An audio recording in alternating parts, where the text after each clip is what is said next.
There is an ancient idea so simple and so powerful that, if you truly make it your own, it can change your way of living forever. The Stoics planted it, and centuries later Nietzsche named it Amor Fati, which means love of fate.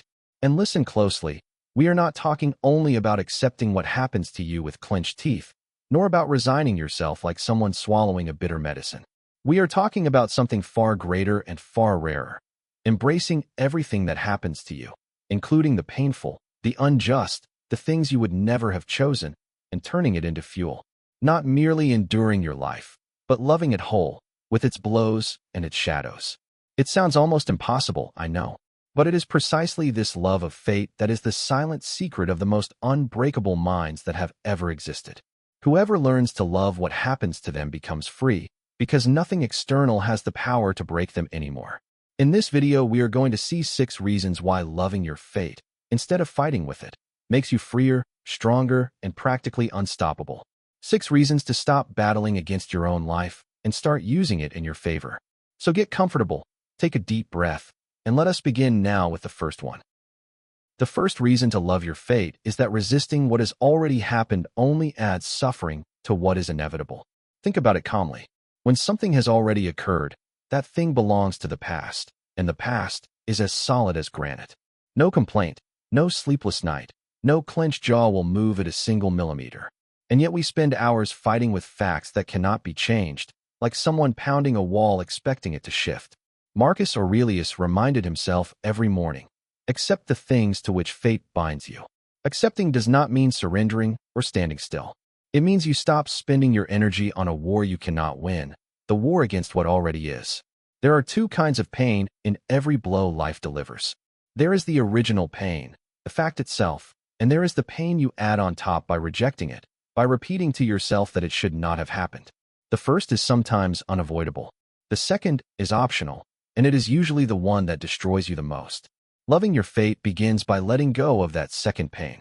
The next time something goes wrong and you notice your mind screaming this is not fair, try to pause for a moment and simply say, this is what it is, and now I work from here. You do not say it with sad resignation. You say it with the quiet strength of someone who stops fighting ghosts to start living. There, right there, your freedom is born. The second reason to love your fate is that every obstacle carries hidden within it a lesson or a door you could not see before.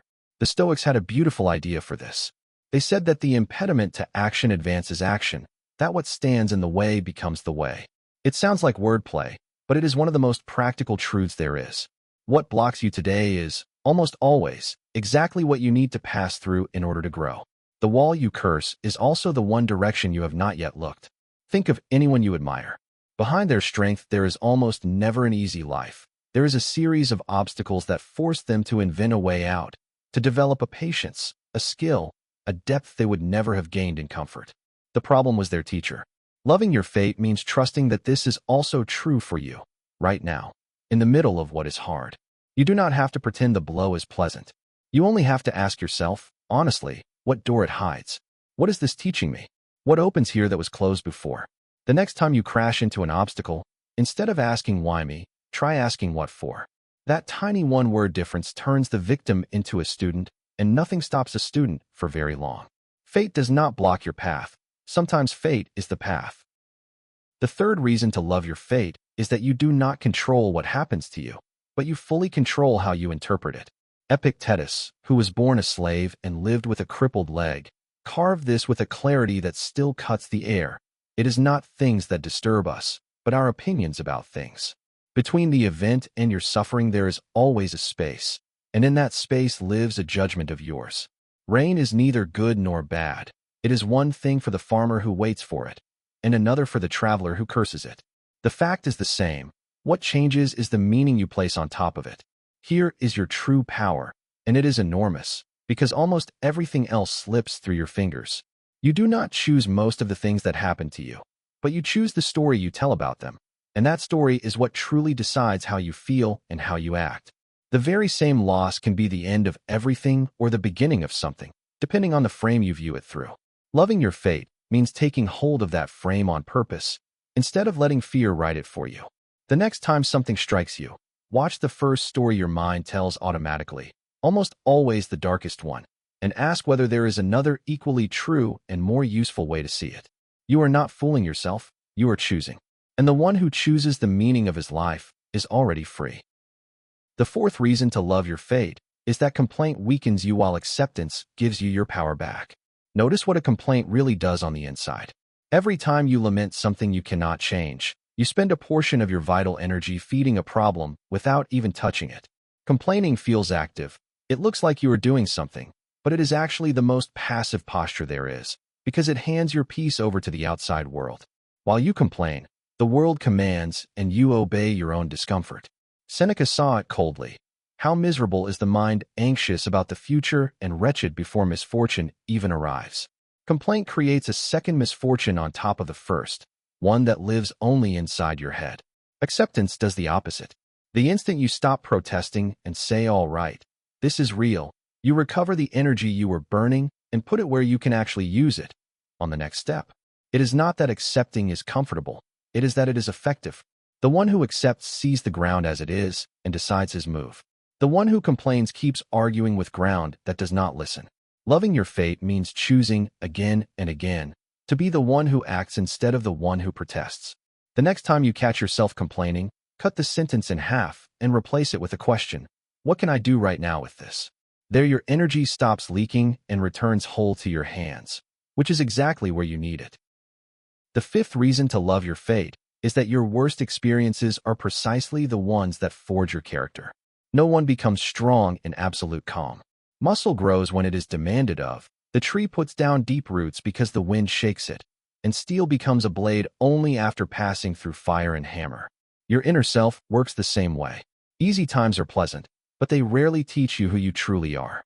It is in difficulty, when everything pushes against you and you feel you cannot go on, that you discover a patience, a courage, and a depth you did not even know you carried inside. Seneca said that fire tests gold and adversity tests strong men. He did not say it to decorate pain. He said it because he had seen it. The person who has crossed storms has a route the comfortable one will never have. Looking back, you almost always find that the moments you feared most are the ones that shaped you most. That failure gave you humility. That loss taught you what truly matters. That blow took away a fear. Loving your fate means starting to see your wounds not as proof that life is unfair, but as the exact marks of the place where you became strong. The next time you are in the middle of something hard, do not only ask when it will end. Ask also, who is this turning me into?